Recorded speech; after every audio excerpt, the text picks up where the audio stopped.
Hello and welcome to Creative Platform. I am Sephiny Smart. Creative Platform is a place that we celebrate, we appreciate, and we explore all forms of creativity and the process that actually goes into it. Today will definitely not be any different, only that we'll be making it more interesting and exciting for you. The internet is a place that you find the good, the bad, the ugly. Today we want to explore definitely the good.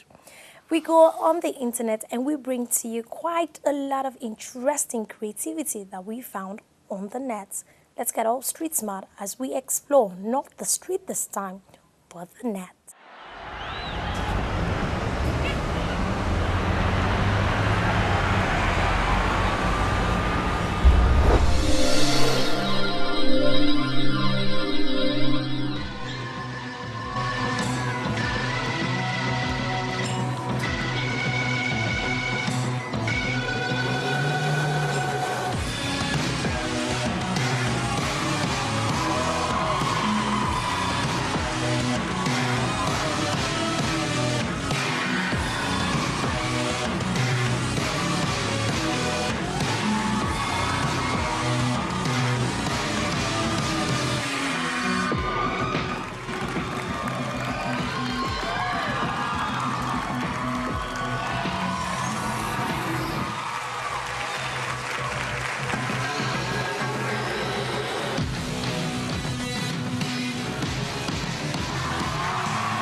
it's time for us to explore something else. Now, we will be exploring a different form of poetry called spoken poetry. We meet up with a brother who is definitely good at what he does, and he takes us into the processes and actually gives us a piece of his amazing performance.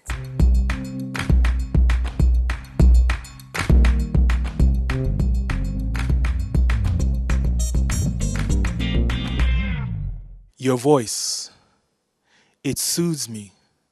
It takes me to greater heights. Your voice is the sound of 10,000 angels singing a sweet song. Your voice is love talking.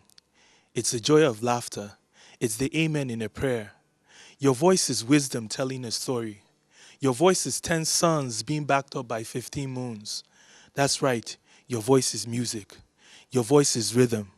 Your voice is that essence of nature that makes the sun rise, the grass green, and the wind blow. Your voice is power. Your voice is energy. Your voice is soft. Your voice is sweet. Your voice is beautiful. Your voice. Your voice. Your voice is God. I'm Joshua Boer. I'm a lawyer.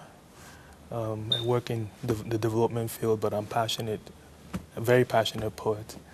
The type of poetry I do is called spoken word. It's, as the name implies, performance poetry. The difference between written and spoken poetry is that spoken poetry, even when written, is written for the intent that it should be heard and not necessarily read. So thereby meaning performance. It's somewhat new in Nigeria, so I'm trying to build the audience for spoken word poetry and also build more spoken word poets. Spoken poetry involves a lot of delivering of hearts, especially what you've written, all your words and your lyrics all put together. What does it take to actually do that? How long does it take to actually, absorb the required your words and actually go on stage and actually deliver this? Well, personally, for me, it doesn't take me that long because it's, I can say, partly a gift, but also a passion. With many spoken word artists, once you learn the craft of, for example, if I'm talking about my work, immediately I write a poem, I can pretty much recite it for you because I know what I'm writing about, and it's like the words become a story. So I picture the words in my head rather than seeing it as words, I see it as pictures, and I'm describing these pictures. So it doesn't take me that long to remember. And it's pretty much the same. It's something you can learn. We've conditioned our minds to think that if something is more than a page, or a few lines, then it's difficult to remember. But once you tell yourself, I can remember this, then you see your brain just, doing that. And as they say, we only use less than 10% of our brains. And imagine. So the first thing we should do is, think you can rather than you can't. Mention the way and manner they want it read. Cold, chilled. How can you bring creativity into spoken poetry? Well, with spoken word poetry, you are, as a poet, standing before an audience and bearing your words, bearing your performance. So it requires some form of connection between the spoken word artist and the audience. So the way in which you say your words, gesticulate, and basically perform tells a story in itself, apart from the words. Then the way in which the words are conveyed also gives a message. So the audience leaves, feeling the poem, not just hearing it, but a greater feeling of what the poet is trying to say or is saying. How long have you been doing spoken poetry? It's always been a passion of mine. So I've been doing it, let's say, for the past 8, 10 years. I've not taken it seriously in terms of performing in front of audiences, but because I do have my profession, but I am planning to take it more seriously and also share the art and craft and possibly bring American spoken word artists here to Nigeria to to teach and to share the art form. My friends, very spiritual, they never fail to miss their daily devotion. Devotion to the Spirit. With great enthusiasm, they gather round the table waiting for deliverance. Without hesitation, a member shouts out, "Barman!" And with this, the commencement of service. With humorous cries, they name the chapters and verses they want read to them. Harp, 3:1. Star, 7:8. Guinness, 17:59. But not forgetting to mention the way and manner they want it read. Cold, chilled, tall glass, no glass, just bottle. Within minutes, adorned on the table are bottles with labels, chilled and full of the Spirit. The daily rituals now begin. A member picks up his bottle and lifts it in the air without a care, as if to receive blessings from his ancestral gods. Another holds his up against the brightest light, checking to see how pure and holy the Spirit is. Others pour a little into the glass, shake it, and then pour it onto the ground, claiming that for the communion cup to be clean, the grass and the ants must also be baptized. The true meaning of the daily devotion is now set into motion. Sip after sip, gulp after gulp, glass after glass, bottle after bottle. Hours of devotion, the sermon is louder, the hymns are stronger.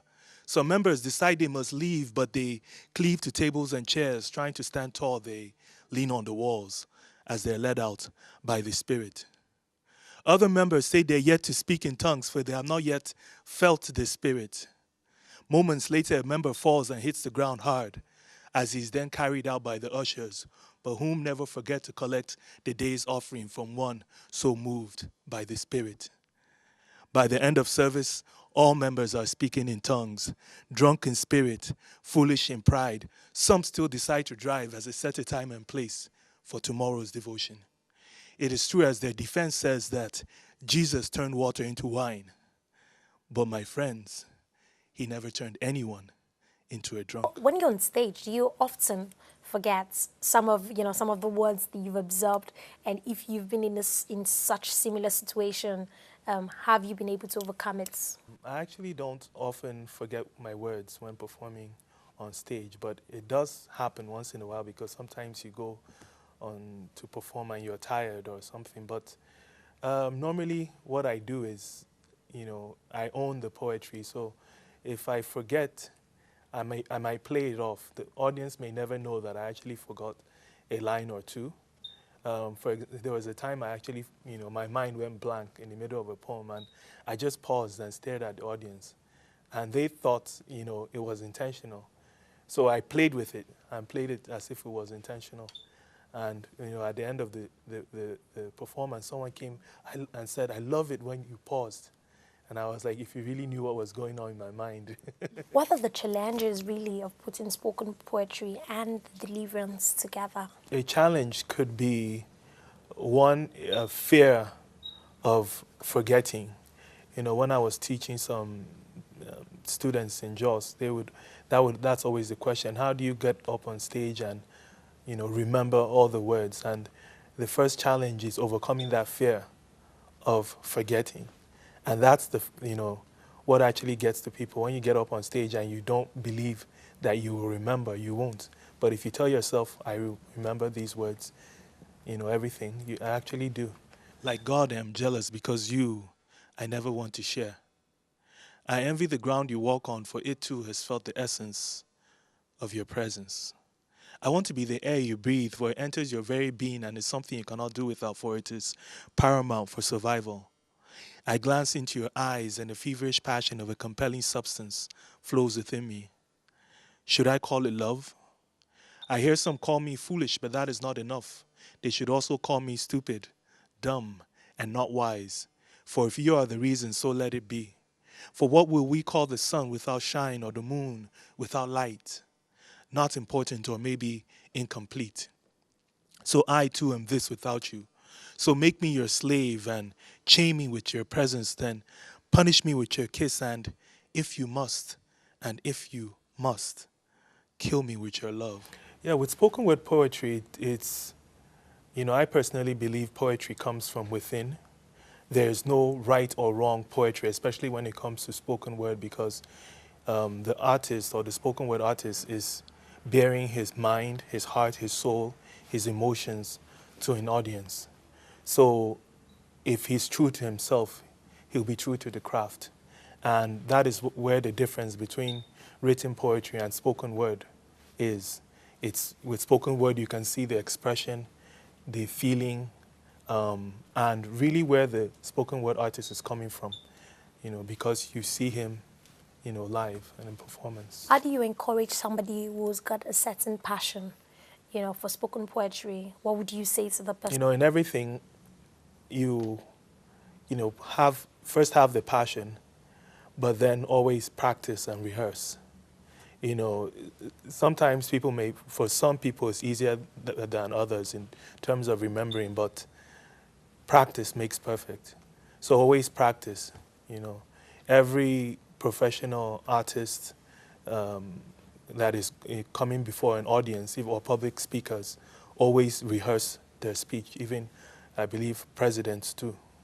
So practice makes perfect. Is there a particular training that you go to? Is there a particular school that you actually need to go to actually learn the acts of spoken poetry? Unfortunately, now spoken word in Nigeria is too new, so it's not taught in schools, and the written poets actually teach something completely different from spoken word, though written poetry can be transformed into spoken poetry. The best way to learn spoken word poetry is to learn from those that actually practice it. You can go on the internet and just type on or Google spoken word, and you get so much information about it and videos and see the way it's performed, and actually study people there and learn from it. So it's quite new, and my hope is that it will become, you know, a tradition here in Nigeria and also in Africa, so that we can share poetry in a different form. And most people find written poetry boring, and spoken word is a way of attracting people back to poetry itself. So I'll encourage the youth to find out more about spoken word, and I promise that you'll find it really, really interesting. I saw a reflection of a tree in the clouds, and I decided to climb it. It gave me a perfect view of Nigeria, her beauty, her magnificence, her elegance, the grandeur of the green, the white, and the green, the beautiful savannas in the north and the lush thick forest of the south. I saw two great rivers coming from opposite directions. They chose a central place to meet where they shook hands and continued their journey together towards the south. I saw every type of fruit, crop, vegetable, and food scattered across the land. I knew Nigeria was alive and breathing as she continued her struggle to provide for her children. She was conceived in 1914 and had a gestation period of 46 years because she refused to be born until she was well and ready. On October 1st, 1960, Nigeria was born beautiful, strong, and ready. Now she has children, and like a loving mother, she takes care of each one. You see, it is not just blood that runs through her veins, but oil. She knows that her children may be lacking, so she's prepared to do whatever it takes. She often cuts herself to give her children her life, her blood, her oil. Even though she could smile because she knows that she could provide for all her children, she frowns because her children do not share. Her children are overcome by greed, hatred, and mistrust. Her children forget that they're born of one mother, and instead of looking for lines of unity, they look for lines of division, ethnicity, religion, politics, land, just to name a few. You see, I watched her cry heavy tears after she put her children to sleep. She prays throughout the night for her children to stop, to rethink, and to meet. Before sunrise, she summons the courage that only a mother could have. As she wipes her tears, she beats her chest and she says to herself, I will never stop providing for my children. I love them all, and they're all mine. Then she begins the morning by calling out for them. As I watched her, tears filled my eyes because now I felt her pain. But I also felt happy and glad when I heard my mother call my name. So, arise, O compatriots. Nigeria, our mother calls. The only question remaining is, will you and I obey?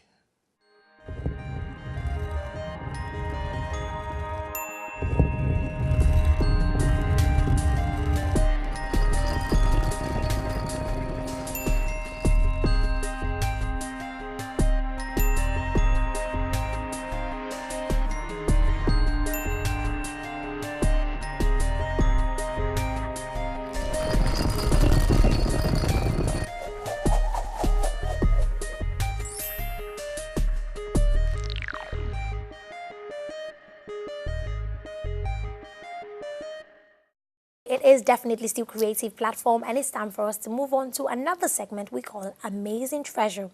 Our amazing treasure today is an international recognized photographer. Today it takes us into his world of photography and most especially talks to us about bringing a new dimension to the CD cover of Nigerian artists in the entertainment industry. Welcome to my world. I'm Kelechi Amadiobi, photographer, painter. Let me take you through my works. I do a lot of fashion photography. What I love about it is that you could tell stories. Not only will you be selling clothes, but you could make a statement, an artistic statement, while at the same time, combining with the commercial purpose of trying to show some kind of outfit for people to buy. With this shoot, we went all the way to Zaria, to the Emir's Palace, and we got all these costumes. And I've always wanted to recreate that, like a war charge, with the princess and her horsemen. And so this is sort of like recreating history. Well, this is like an ad campaign, for a fashion house. We're trying to make the women look very authoritative and elegant and chic, At the same time, it's a bit of a gender thing. And we had this beautiful mannequin, got them dressed and put them on the streets. So. How long have you been an international photographer and painter? Well, I've been practicing art since childhood. And so I've been doing this like all my life. A lot of the things I put together on some of the decisions I make on the imagery and composition are things I picked up along the way in my practice of the arts. Photography, I started about 9 years ago, let's say 10 years ago, more seriously. I'm completely self-taught in this area. I've always believed in my ability to learn whatever I want and incorporate it into my experiences. Well, I do think that album cover work should be iconic, should be stuff that defines a particular period of time in the life of people. And that was what motivated me to go into entertainment photography of people in entertainment. When I look at the foreign artists, their album covers, then I look at the Nigerian album covers, it looked really, really poor in comparison. And I know that our artists look very good also, and they have good music. So why should their stuff look less? So there must be something about those other pictures that make them look stronger. And those are the things I try to incorporate, in our own local art, and also make it a true representation of what is happening here now. This was the last Two-Face album we did. I came from the hood. I still recognize, my people. It was an older shoot, Plantation Boys, and this was stuff we did with TK Chukwu. It's a very old photo of the band. He also used it for one of his album covers, Rugged Man. I think he used this for his album cover too. P-Square, he did quite a bit. We also shot their new album this year. Black and white with a touch of red, because they're talking about danger or something. And that was the theme. Album cover we did. Her name is Kel. This was the last one we did for Timaya. And then I was playing around with this. This sort of trying to represent energy, energy and some of that youthful energy that comes with the music, you know, because they move a lot, you know, on stage. What sort of camera do you use? You know, the truth is that once you have a professional camera, then you are pretty much okay. Use the camera. I mean, I've worked with so many cameras, you know, during my career as a photographer. You know, I've worked with medium format, large format cameras. Now we're doing digital. I've worked with, you know, digital bags, Hasselblad phase 1 bags, you know, some up to 50 megapixel, you know. But at the end of the day, the camera will not get up to make the picture for you. The camera will not imagine what you want to create for you. So I like people to de-emphasize on camera. You may need to buy good lenses, you know, to make sharp pictures, but, you know, the most important thing is how it is you use whatever is available to you. Round up with Kelechi Amadiobi, the international photographer and painter, as we leave you to enjoy some of his landscape pictures and paintings.